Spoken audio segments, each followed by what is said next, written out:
여러분 오헬리라고 하는 유명한 작가가 있습니다. 근데 그분이 쓴 책 가운데 크리스마스 선물이라고 하는 내용이 있는데 그 내용이 굉장히 감동적입니다. 그 내용은 이렇게 시작이 되는데 가난한 부부가 있었어요. 둘이 굉장히 사랑하는 사이였는데 근데도 굉장히 둘이 가난했습니다.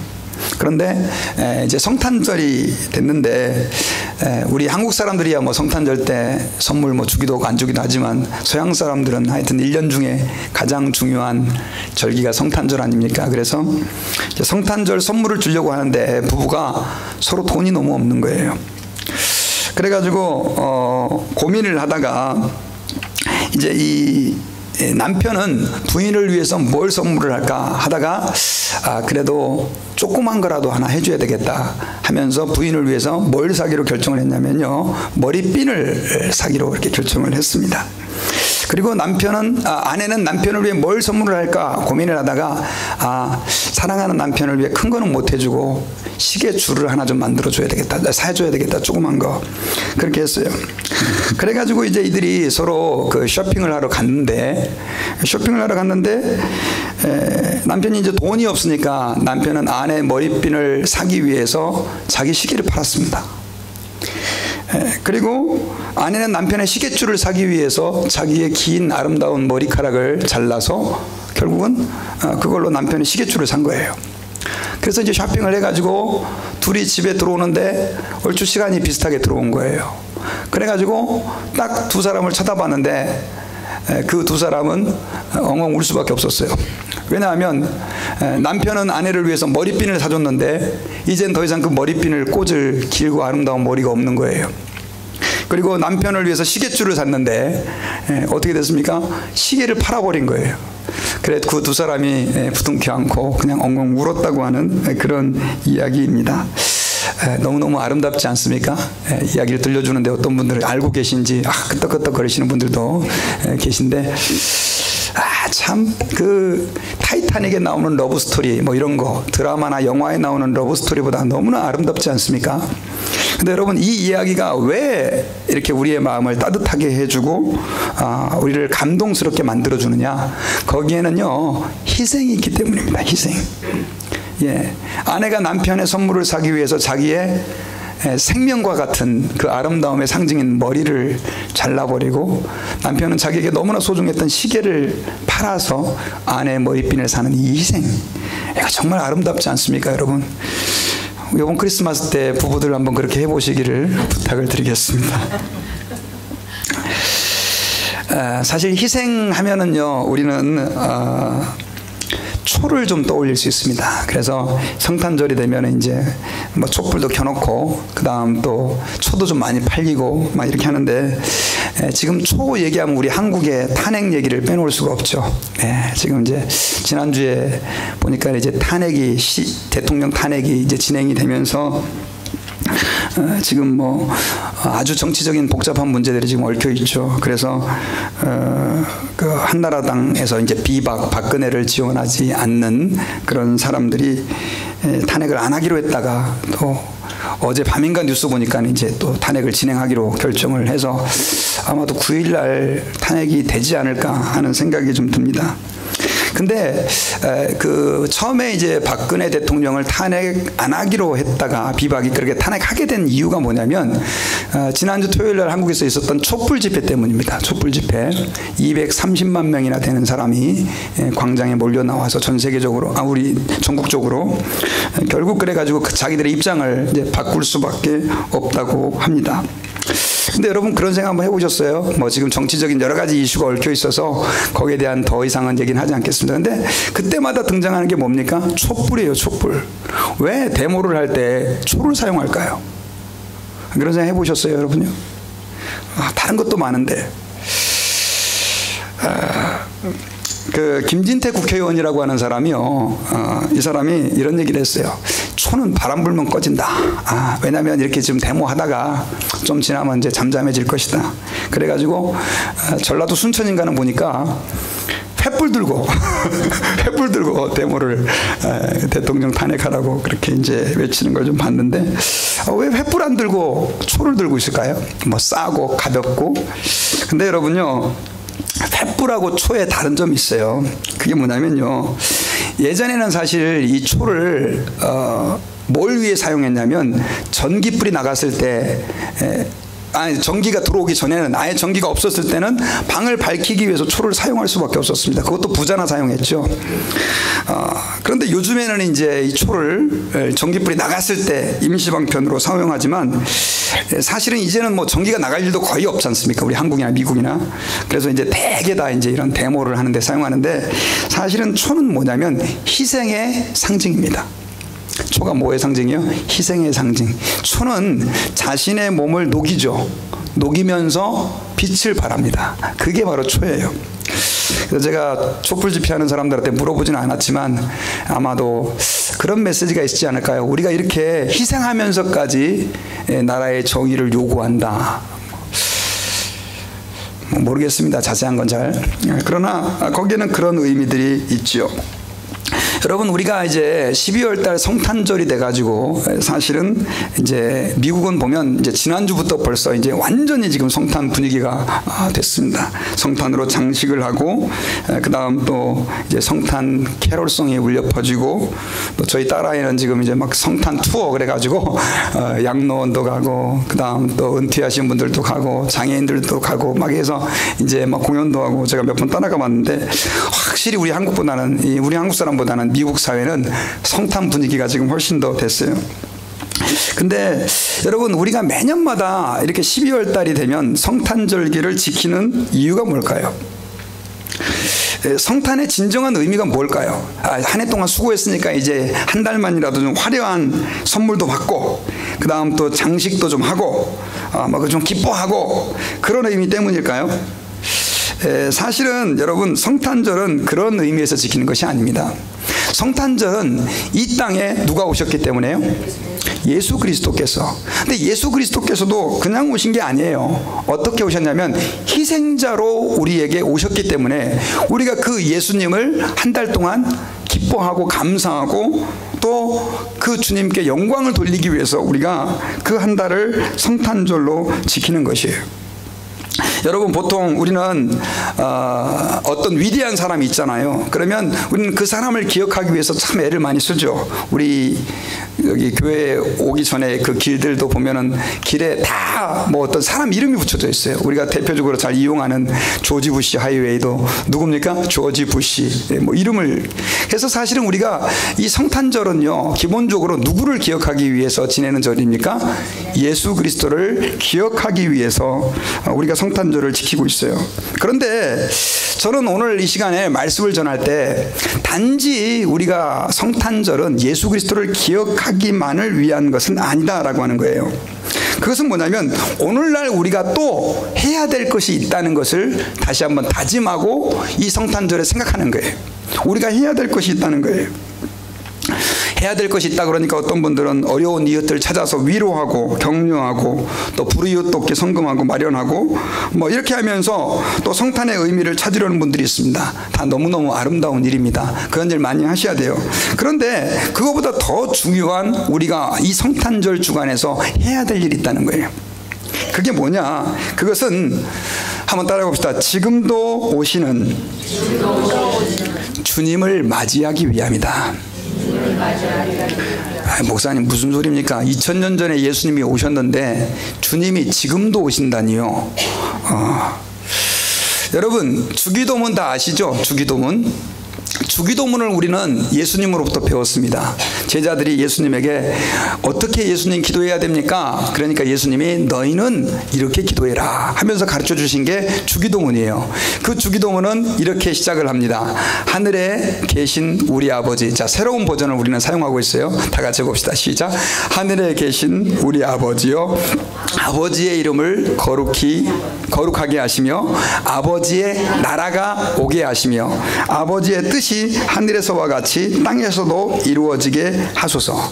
자, 여기서 뭘 기도하고 있냐면요, 아버지의 이름이 거룩히 여김 받으시고 뭐가 임하시오며? 아버지의 나라가 임하시오며. 그리고 뜻이 이 땅에서도 이루어지게 해달라. 이 기도를 우리는 지금 계속하고 있어요. 예수님이 우리에게 가르쳐준 기도는요, 하나님 나 지금 몸이 아픈데 좀 낫게 해주세요. 이거는 두 번째예요. 다음이에요. 하나님 내가 지금 돈이 없어요. 돈 좀 주세요. 하나님 나는 이 문제가 있어요. 이 문제를 해결해 주세요. 이거는 다 예수님이 가르쳐준 기도의 본질은 아니에요. 예수님이 가르쳐준 기도의 가장 핵심 본질은 뭐냐면 하나님 주님의 나라가 오게 해주세요. 이것이 예수님이 가르쳐준 기도예요. 자, 그렇다고 한다면은 아버지의 나라가 오게 해달라는 게 무슨 뜻이냐 이 말이에요. 아버지의 나라가. 여러분, 아버지의 나라가 오게 해달라고 하는 것은요, 주님이 다스리시는 그 다스림이 오늘날 우리가 살고 있는 이 시대에 이루어지게 해달라는 거예요. 여러분 믿습니까? 하나님은 온 우주의 통치자예요. 주님이세요. 근데 그 주님이 온 세상을 다스리지만 그 세상을 다스림에 복종하지 않는 존재가 있어요. 그가 누구예요? 바로 우리 인간들이에요.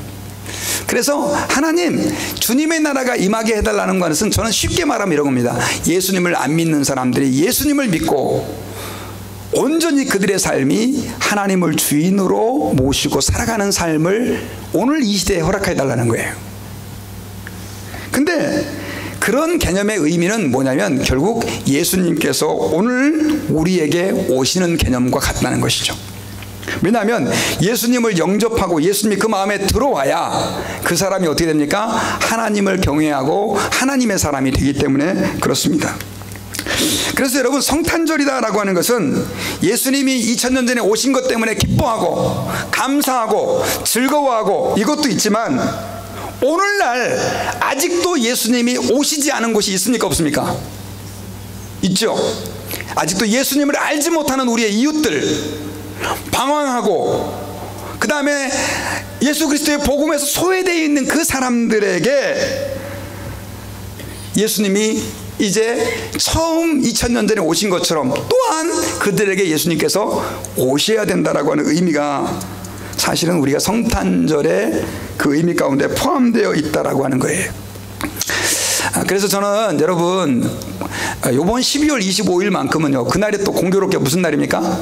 주일이에요. 그래가지고 여러분들이 좀 많이 이웃들을 초청했으면 좋겠어요. 그래서 저희 음식 맛있게 하니까 그냥 이렇게 예배인데 제가 또 복음의 메시지, 예수님을 전할 수 있는 메시지를 전할 테니까 여러분들이 예수님을 믿어야 될 사람들, 또 낙심한 사람들을 좀 전도하셔서 같이 함께 예배드릴 수 있는 그런 기회가 됐으면 좋겠어요. 그게 바로 뭐냐? 예수님이 우리에게 오늘 다시 이 시대에 오시는 성탄절 의미다라고 하는 것입니다. 자, 그런데요 여기서 중요한 게 있습니다. 예수님께서 이렇게 계속해서 매년마다 매 순간마다 이렇게 오셔야 되는데 예수님께서는 오실 때마다 항상 오늘 설교의 제목 어떻게 오셨어요? 희생의 길을 따라 오신 예수님. 예수님은 그냥 하늘에서 날개 달고 내려오시는 게 아니고요, 누구의 어떤 길을 밟고 오세요? 희생이라고 하는 그 길을 예수님은 밟고 오시는 분이시다라고 하는 거예요. 자, 여러분, 처음 성탄절 예수님께서 이 세상에 사람이 되셔가지고 처음 오실 때 오늘 본문의 이 누가복음은요 우리가 너무나 잘 알고 있죠. 성탄절 때마다 설교 듣잖아요. 그런데 거기에는 사람들의 아름다운 희생이 기록되어 있어요. 여러분, 만약 사람들의 희생이 없었다면 예수님은 오실 수가 없었어요. 그 사람은 첫 번째로 누구였냐면 마리아라고 하는 사람이에요. 그리고 또 한 사람은 누구예요? 마리아의 남편이었던 요셉이라고 하는 사람이에요. 여러분, 오늘 본문을 보면은요 24절에서 26절에서 여섯째 달에 천사 가브리엘이 이렇게 시작이 된다고요. 사실 여섯째 달은 누구죠? 예수님의 이제 사촌이었던 그 세례 요한의 어머니 엘리사벳이 사실은 아기를 낳지 못하는 상태에 있었습니다. 그런데 하나님의 천사가 그 남편에게 계시를 해주셔가지고 결국 아이를 낳지 못하는 이 엘리사벳이 아이를 잉태하게 됐고, 그 기적이 지나간 지 지금 이제 아이를 잉태하게 돼가지고 지금 몇 개월이 지났냐면 6개월이 지난 상태예요.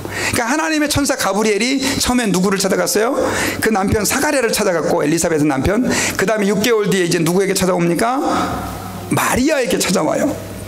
마리아에게 왔는데 이 마리아는 남편이 누구였냐면 요셉이었습니다. 근데 그 당시 남편 요셉은 어떤 관계였냐면 오늘날로 말하면 정확하게 말하면 약혼 관계에 있었습니다. 약혼 관계. 근데 제가 말씀을 드리지만 유대인들의 그 관계를 약혼이라고 표현하지 않고 옛날 버전에는 뭐라고 했냐면 정혼이다라고 표현을 했는데 사실은 유대인들은 약혼을 하면 남편과 함께 잠자리는 못하지만 혼인신고를 합니다. 그래서 법적으로 부부예요. 그래서 그 여자가 만약에 약혼 상태에서 만약에 문제를 일으킨다던가 하면 결국 파혼당하고 심지어 죽임까지 당할 수가 있는 그 법이 유대인들의 법이었어요. 근데 지금 아직까지 남편과 합방을 안 하고 그 다음에 이제 약혼 상태, 정혼 상태에 있었던 그 마리아에게 하나님의 천사가 찾아가 가지고 뭐라고 얘기를 하냐면요, 은혜를 받은 자여 평안할지어다, 주께서 너와 함께 하시도다. 28절에서 그렇게 말을 해요. 근데 갑자기 천사가 자기에게 와가지고 은혜를 받은 자여 평안할지어다 하니까 너무 놀라는데요, 그때 30절에 천사가 이렇게 얘기를 해요. 우리 같이 한번 읽어봅시다. 시작. 천사가 이르되 마리아여 무서워하지 말라, 내가 하나님께 은혜를 입었느니라. 31절. 보라, 내가 잉태하여 아들을 낳으리니 그 이름을 예수라 하라. 지금 남편하고 잠자리도 같이 하지 않고 그 다음에 아직까지 다른 남자하고 뭐 같이 잠을 잔 적도 없는 그런 처녀에게 갑자기 천사가 나타나가지고 뭐라고 해요? 내가 잉태하여 아들을 낳을 것인데 그 이름을 예수라 하라. 네가 그렇게 된 것은 뭐 때문이다? 하나님의 은혜를 받은 이유 때문이다. 여러분, 제가 한번 여러분들에게 여쭤볼게요. 그게 하나님 은혜입니까?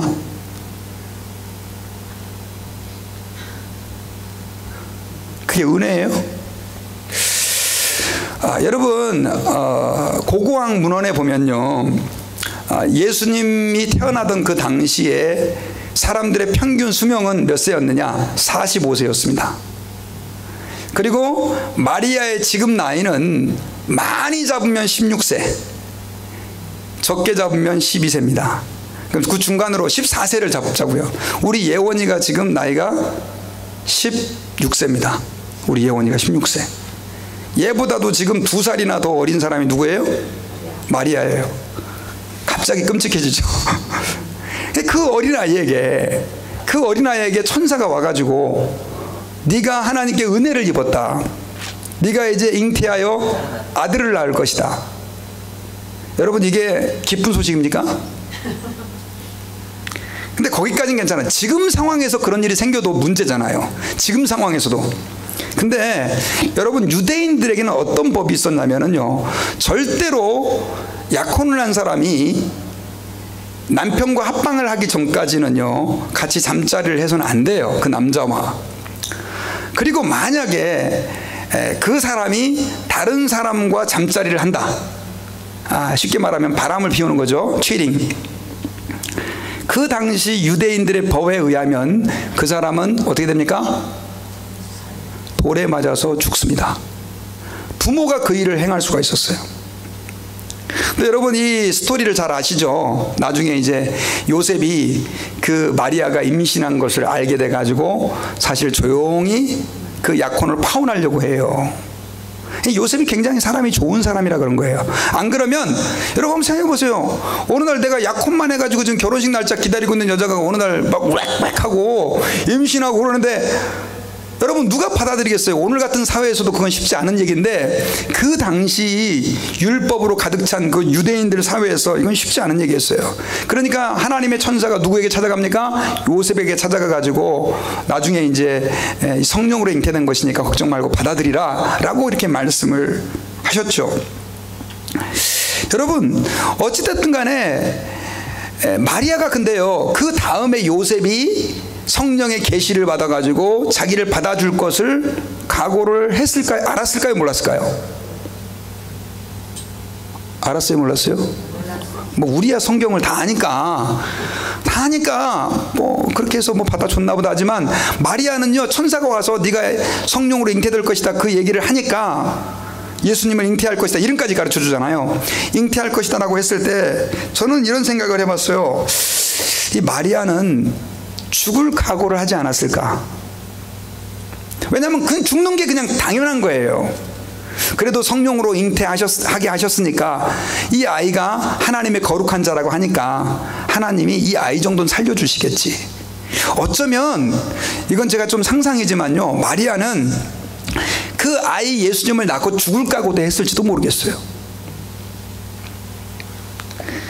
근데 참 이 마리아의 믿음이 대단합니다. 우리 같이 뒤에 읽었던 말씀 38절.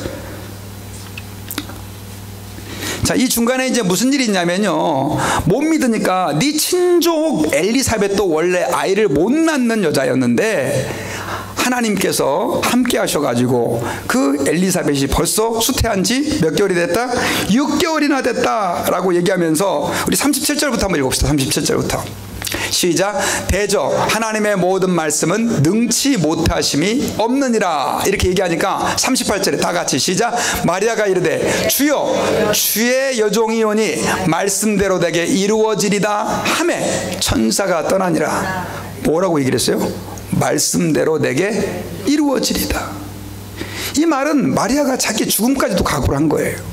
그리고 이제 마태복음 보면 요셉이라고 하는 사람도 결국은 사실은 자기의 씨가 아닌 아이를 잉태한 마리아를 그냥 받아들여 살기로 해요. 여러분, 우리가 여기서 한 가지 기억할 게 있어요. 만약에 여러분 마리아가 그렇게 하지 않았다, 그렇다면 예수님께서 이 땅에 오실 수 있었을까요? 저 죽어도 못합니다. 왜 나한테 하필이면은, 나 지금 아직까지 지금 앞날이 창창한데 지금 그 애가 졌다, 나 죽을 수도 있는데요. 나 못해요. 그럼 예수님께서 오실 수 있었을까요? 못 오셨을까요? 아마 다른 사람을 통해 왔을 거예요. 근데 다른 사람도 결국은 뭐가 요구됩니까? 희생이 요구돼요. 왜냐하면요, 여러분, 예수님께서 왜 일반적으로 결혼한 부부의 자녀로 이 세상에 오시지 않고 처녀의 몸에서 오셨을까요? 이게 여러분 정말 놀라운데, 미국 사람 가운데 50%가요 예수님이 처녀의 몸에 오셨다, 결혼하지 않은 벌준이죠. 그 결혼하지 않은, 남자와 한 번도 잠자리를 같이 하지 않은 여자를 통해서 오셨다라고 하는 것을 안 믿는 사람이 미국 교인들 가운데 50%예요. 한국 사람들도 만만치 않을 거예요. 말이 안 되지 않습니까? 과학적으로, 세상적으로 볼 때. 근데 왜 예수님께서 그렇게 오셨을까요? 그 중요한 이유가 있어요. 예?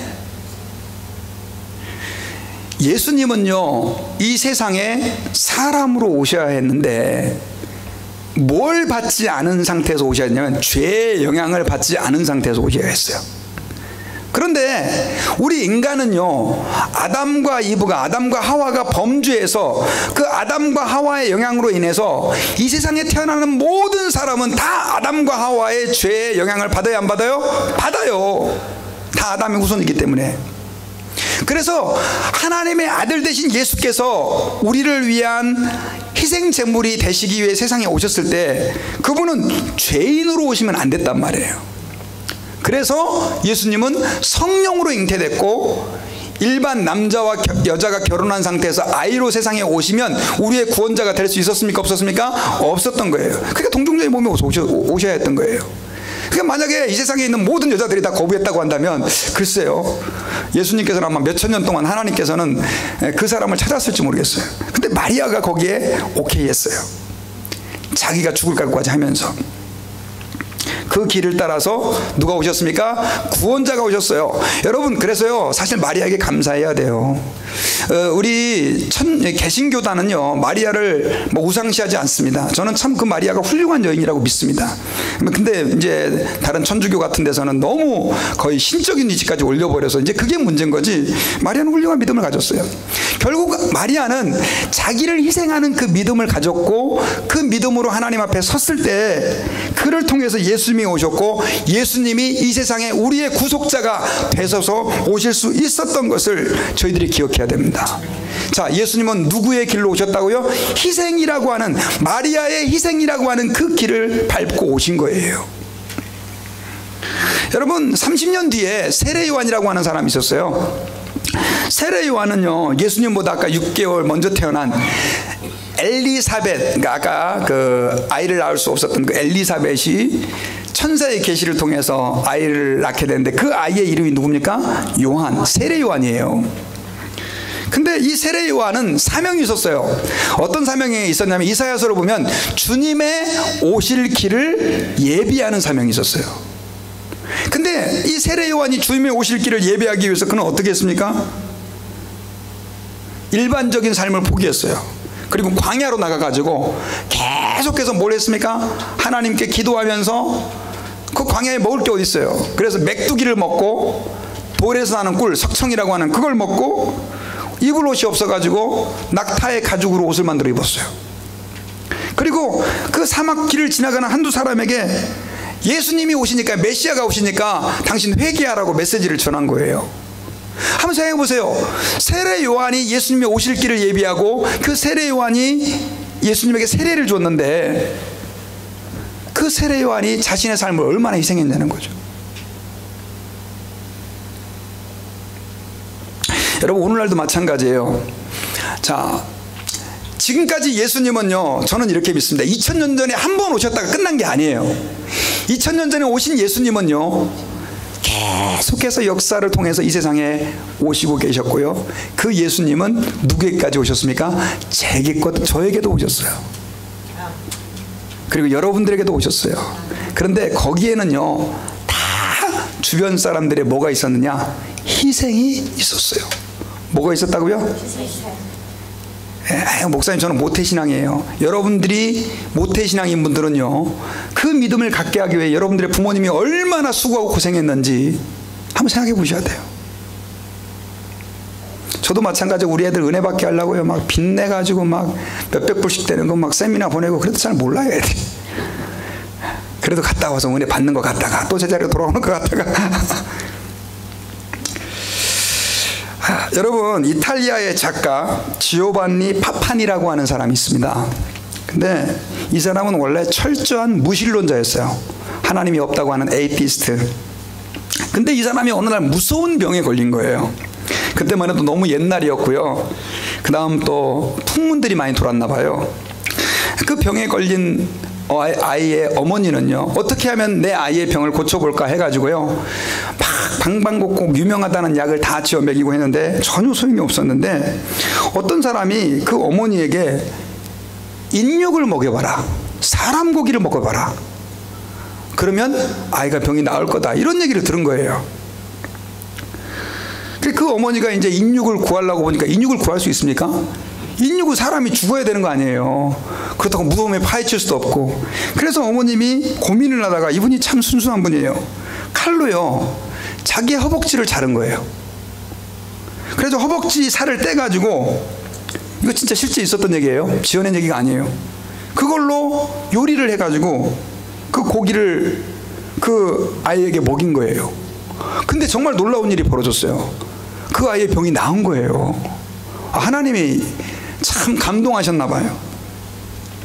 그래서 이제 아이가 건강을 회복했는데, 나중에 어느 날은 이 아이가 그때 그 먹었던 그 고기 맛이 너무 좋았는지 어머니한테, 어머니 그때 먹었던 그 고기를 좀 또 먹을 수 있을까요? 이렇게 물어보는 거예요. 속도 모르고 이 자식이.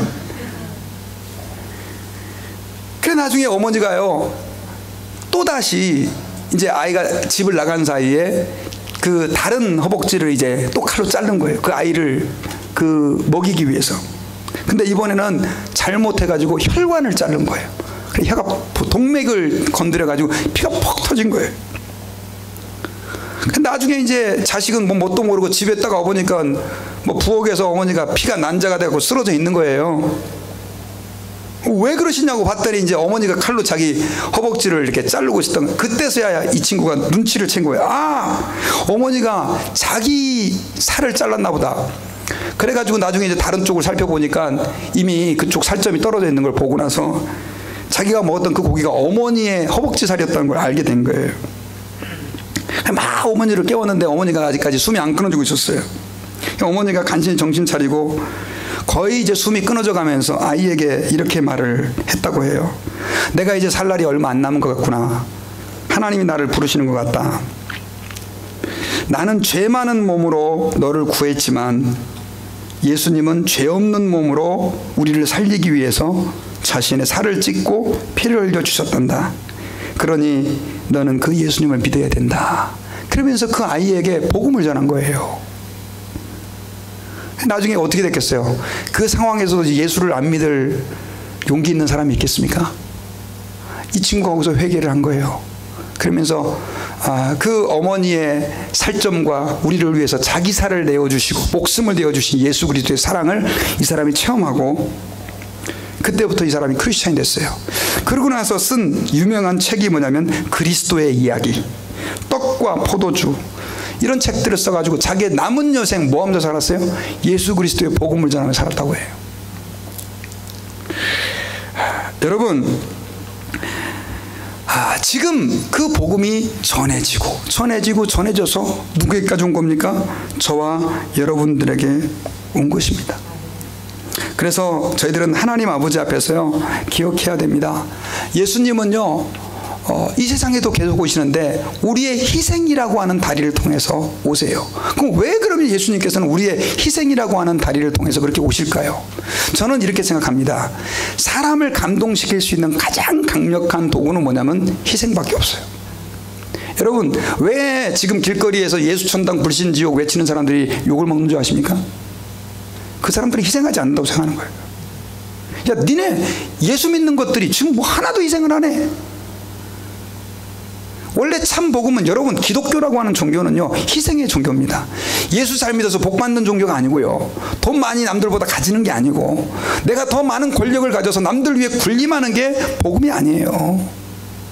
예수 그리스도의 복음이라고 하는 것은, 여러분 죄송합니다만은요, 우리가 예수 그리스도께서 가셨던 그 길, 희생자의 길을 우리가 어떻게 합니까? 걸어가는 것이다 라고 하는 거예요.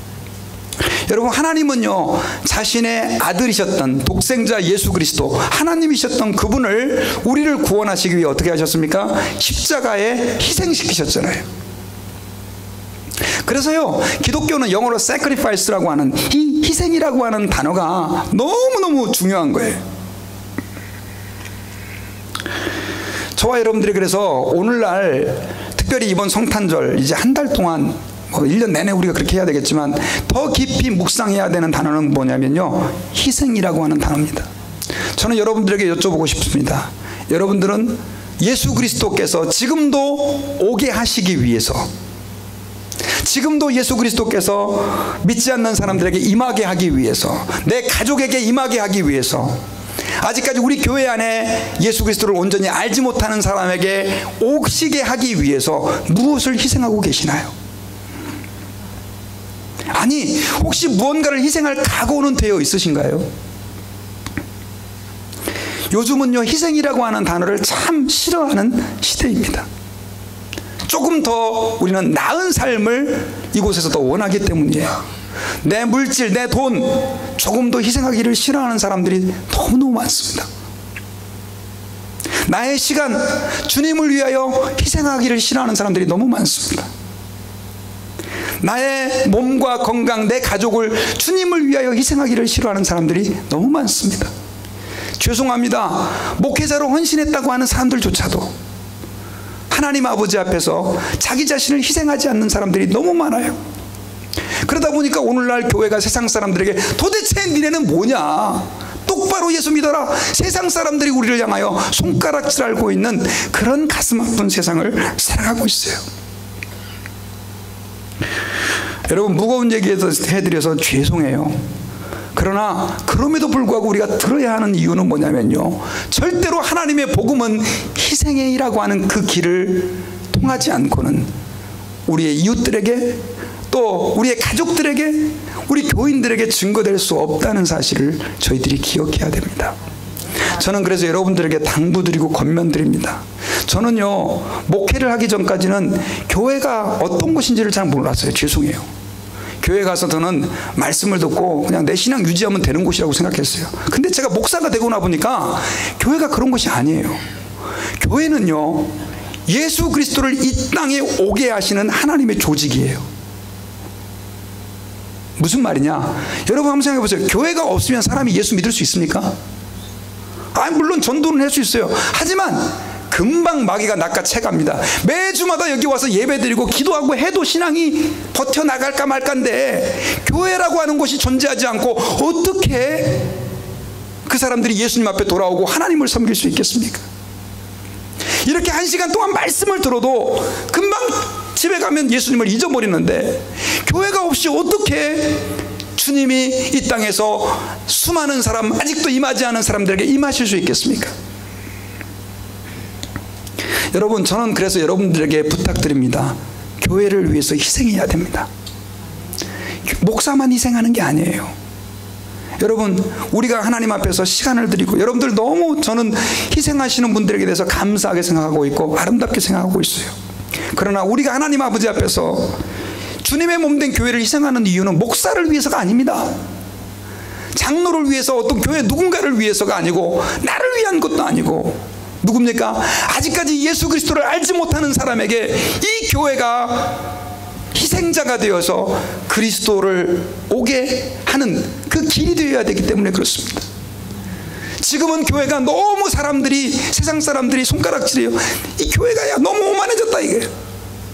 너무 오만해졌다, 이 교회가. 돈이 없을 땐 안 그랬는데, 사람이 많이 안 모일 땐 안 그랬는데, 좀 사람이 모이고 교회가 좀 괜찮으니까 이제는 희생이라고 하는 단어를 싫어해요, 교회가요. 어떻게 복음이 전거될 수가 있겠습니까? 여러분, 저를 위해서 기도해 주십시오. 희생을 싫어하지 않는 목사가 되게 해달라고. 저는 여러분들이 희생을 싫어하지 않는 교인들이 되기를 원합니다. 별로 기분 안 좋은 소리입니다. 그러나 여러분, 우리는 희생해야 됩니다. 우리 이웃들 앞에 예수의 복음을 전하다가 내가 욕을 먹을 수도 있어요. 그게 희생이에요. 내 자녀들에게 예수 그리스도를 증거하다가 때로는 부모로서 모욕을 당할 수도 있어요. 그게 희생이에요. 우리는 여러분 살 좀 뛰어가지고 그 아이에게 그 요리를 해주는 만큼 희생 안 하지 않습니까? 뭐 그거 요구할 수도 없죠. 그럼에도 불구하고 우리는 하나님 앞에서 오늘 이 시간에, 하나님, 내가 무엇을 주를 위하여 희생할까요? 이번 성탄절에 정말로 이 세상에 오셔야 되는 그 주님을 위해서 내가 무엇을 희생할까요? 그냥 느끼지만 마시고 결단하고 그 희생을 행동으로 옮기는 저희들이 될 수 있기를 주의 이름으로 축원합니다. 도스토옙스키라고 하는 러시아의 유명한 문학자는 이렇게 얘기를 했어요. 자기 자신을 희생하는 것처럼 행복한 일은 없다. 이 크리스찬이거든요, 이 사람이. 여러분, 사실 희생이라고 하는 거예요, 참 부담스럽고 힘든 거예요. 그러나 그것이 우리에게 뭐라는 거예요? 행복이에요, 행복. 저는 이제 말씀의 결론을 맺겠습니다. 여러분, 성탄절 12월 달 지키지 않습니까? 예수님 오셨다, 기쁘다고 죽으셨다. 너무 아름답죠. 하지만 이제 거기서 끝나면 안 됩니다. 이제 우리는 어떻게 해야 됩니까? 거기에서 이제 오늘 이 성탄절 2016년 12월 달에 무엇을 해야 될지를 생각하는데, 저는 여러분들이 한 주에 한 가지씩이라도 무언가를 희생할 수 있는 저희들이 될 수 있기를 주의 이름으로 축원합니다. 여러분들의 믿지 않는 자녀를 위해서 허복제사를 못 해주더라 할지라도 희생을 하세요. 우리 교회의 연약한 믿음의 사람을 위해서 한번 희생해 봅시다. 우리 이웃들을 위해서 한번 희생해 봅시다. 그 무언가는 주님이 아마 여러분들 각자에게 가르쳐 주실 것이라고 믿습니다. 기도하겠습니다. 주님, 저희들을 사랑하셔서 저희들을 구원하기 위하여 하나님의 영광의 보좌를 버리시고 이 땅에 내려오신 그 주님 앞에서 저희들이 그 주님의 그 희생에 너무나 감사를 드리고, 또 그 희생을 기억하고 영광을 돌리고, 또 이 세상에 마리아의 희생을 통하여 주님께서 오셨던 것처럼 동일하게 우리가 지금도 오셔야 하는 그 주님을 위하여 희생하기를 오늘 말씀을 듣는 가운데 결단합니다. 하나님, 저희들 가운데 함께 하셔서 저희들이 세상의 영화만을 보고 예수님을 섬기는 것이 아니라, 마리아가 주의 여종이오니 주의 말씀대로 내게 이루어지리다라고 고백했던 그 어린 10대의 나이에 했던 그 고백이 동일하게 우리의 믿음의 고백, 삶의 고백이 되게 해 주시옵소서. 아멘. 그러므로 말미암아 나를 통해서, 우리 다사랑교회를 통해서 구원받아야 될 더 많은 사람들이 우리의 희생 때문에 죽게 돌아오는 주님이 그들에게 임하시는 귀한 축복의 역사를 우리가 보게 해 주옵소서. 아멘. 예수님 이름으로 기도하옵나이다. 아멘. 아멘.